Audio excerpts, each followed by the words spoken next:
Bonjour à tous et bienvenue dans Toute une histoire. Aujourd'hui, une émission spéciale avec des invités de marque pour discuter autour de la question suivante. Est-ce que je sais toujours ce que je vis, ce que je pense? Commencez-vous.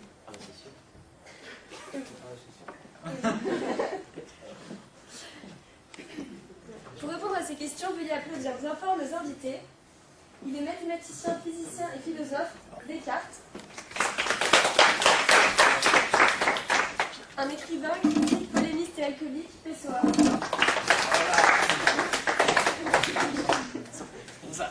Un homme tout droit sorti de la matrice, Neo.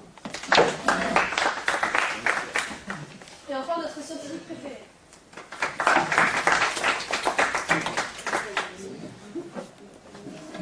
Alan Smith. Alors, René Descartes. Selon vous, nous savons toujours ce que nous vivons, ce que nous ressentons, mais comment en êtes-vous arrivé là? Durant une nuit et une bonne partie de ma vie, j'ai eu recours au doute méthodique. Je me suis posé plusieurs questions. Peut-on être sûr que quoi que ce soit existe? Non, la preuve, nos sens peuvent nous tromper, comme avec l'exemple du bâton dans l'eau. Les choses qui sont dans l'eau et en partie non immergées, on les voit déformées. Je me suis aussi demandé si le... Ça me fait penser au test du gorille, je ne sais pas si vous connaissez.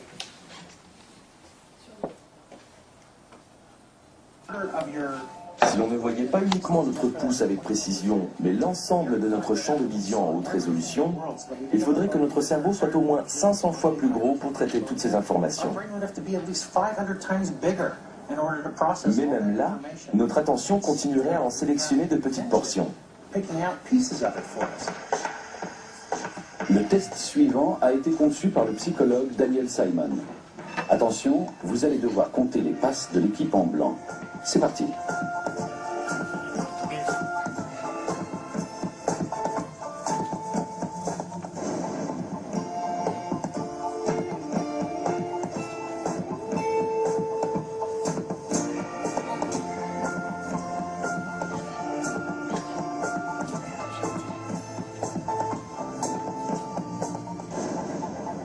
Combien de passes alors? Sachez que la moitié des personnes testées ne remarquent pas la présence de l'animal. Si vous ne voyez pas le gorille au pelage sombre, c'est parce que vous êtes trop concentré sur le problème à résoudre. Comptez les passes des blancs.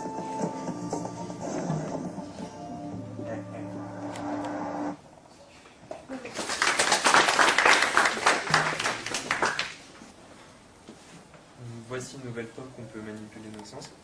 Je me suis ensuite demandé si on pouvait vraiment faire la distinction entre le rêve et le monde quand nous sommes éveillés. Et je suis arrivé à la conclusion qu'il était très difficile de différencier les deux. Des fois, en nous réveillant, on a du mal à savoir si on est dans un rêve ou si on est encore éveillé. Puis je me suis demandé si toutes les vérités mathématiques et scientifiques étaient-elles réellement reprouvées. Oui, elles le sont. La preuve, les mathématiques et la science d'il y a 20 siècles ne sont absolument pas les mêmes, ne sont absolument pas la même qu'aujourd'hui. Pour moi, nous nous faisons manipuler par un malin génie qui nous induit en erreur et qui a décidé de nous tromper sur tout. Et grâce à ce cogito, j'en suis arrivé à une conclusion. Je sais ce que je vis et je pense donc je suis. Merci beaucoup. Pessoa, vous pensez sensiblement la même chose? Si. Je pense que la confusion est possible entre les rêves et la réalité. Et que la rêverie se caractérise par des états de semi-vigilance qui préservent la perception lucide. Dans la rêverie, un monde se forme, celui du rêveur. Un monde qui devient le sien propre.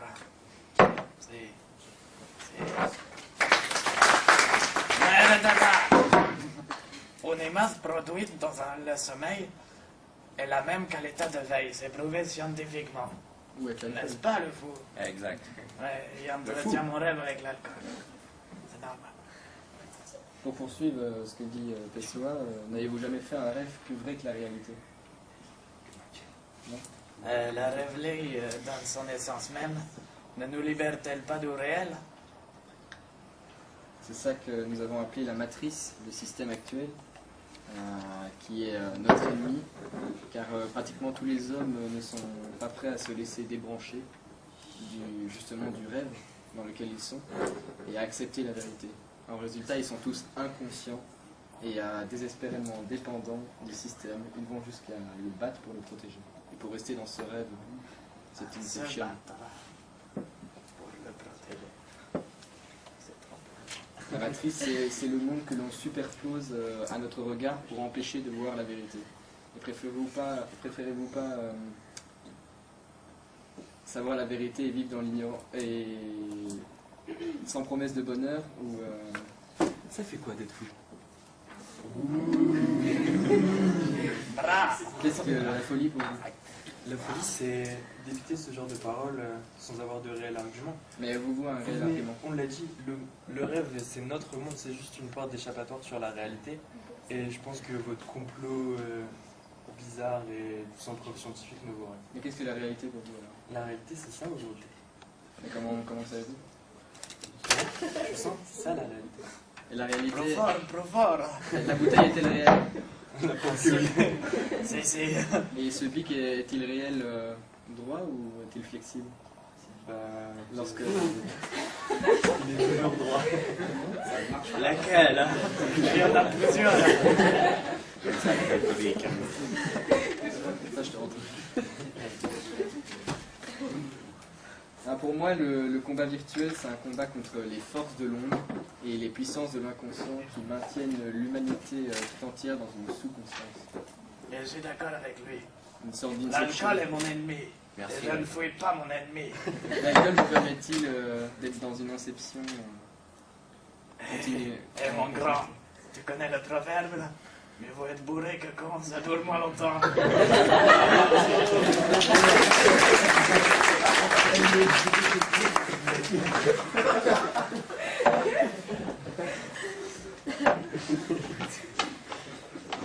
Faut oublier que c'est pas une émission sur l'alcool. Hein. Si, c'est vrai. Incitation minimale. Peut-être que vous avez quelque chose à dire, parce que la science, c'est quand même... Oui, alors après toutes ces inepties, je pense qu'on va apporter une preuve scientifique à tout ça. Alors, comme nous le montrent les chiffres, 90% de notre perception est inconsciente et seuls 10% est consciente. Comme par exemple nous l'a montré le gorille. Il y a un décalage de 0,03 secondes entre le réel et notre cerveau. Et Descartes, vous me confirmez sûrement, Mathéo, votre théorie justement. Les membres amputés avec les douleurs fantômes qui apparaissent à cause de notre cerveau. Bah, il y en a aussi des douleurs fantômes le matin. Je comprends la question. Je comprends l'alcoolisme, je comprends.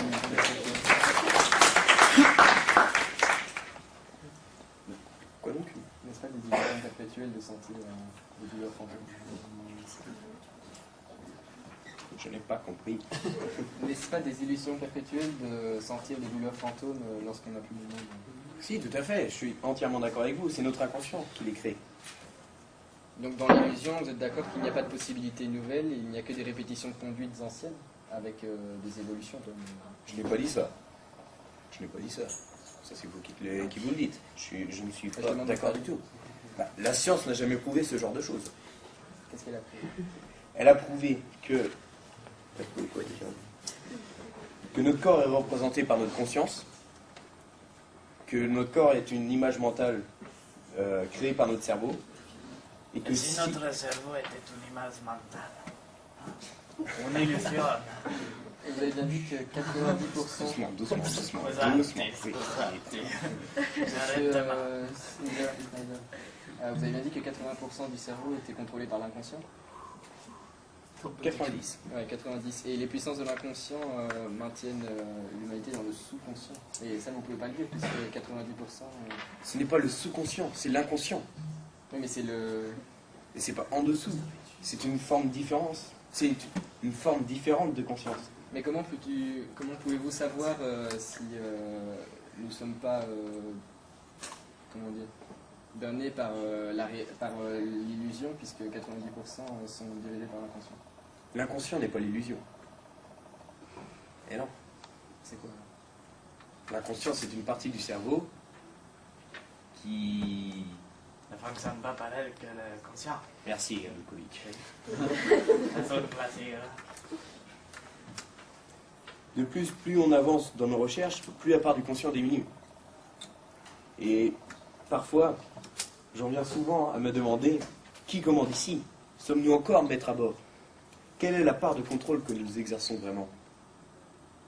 Donc si j'arrive, je vous mets une claque, je vous dis c'est mon inconscient, ça vous dérange pas? C'est une autre question. J'y répondrai dans un autre débat concernant la justice. Êtes-vous croyant? Croyant, je crois en la science. Vous ne croyez pas en un élu, un dieu? C'est nul ça. Non, personne. Vous croyez en un dieu ou pas? Si. Alors ça veut dire que vous croyez en le salut du genre humain. Si. C'est-à-dire une personne qui pourrait nous sauver du système dans lequel on vit. Tout système, c'est toute façon de parler. Pas tout bien compris.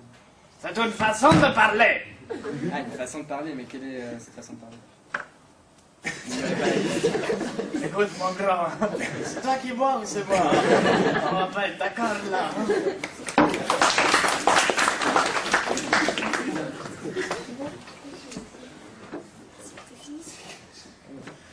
Bien, merci beaucoup. Je vais vous demander une phrase de conclusion pour clore ce débat. Néo? La cuillère, le crayon, les bouteilles sont-elles bien réelles? Ou c'est ce qu'il y a dedans qui est réel? Ce qu'il y a dedans est très aussi, mon grand. Et je suis à peu près convaincu de n'être jamais réveillé. J'ignore si je ne rêve pas quand je vis. Si je ne vis pas quand je rêve, si le rêve et la vie ne sont pas en moi des choses mêlées.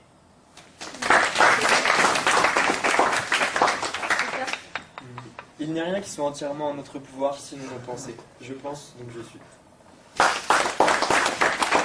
enfin, les sciences. Suis-je réellement maître à bord? Merci beaucoup d'être venus sur ce plateau. Chers téléspectateurs, à bientôt pour un nouveau débat.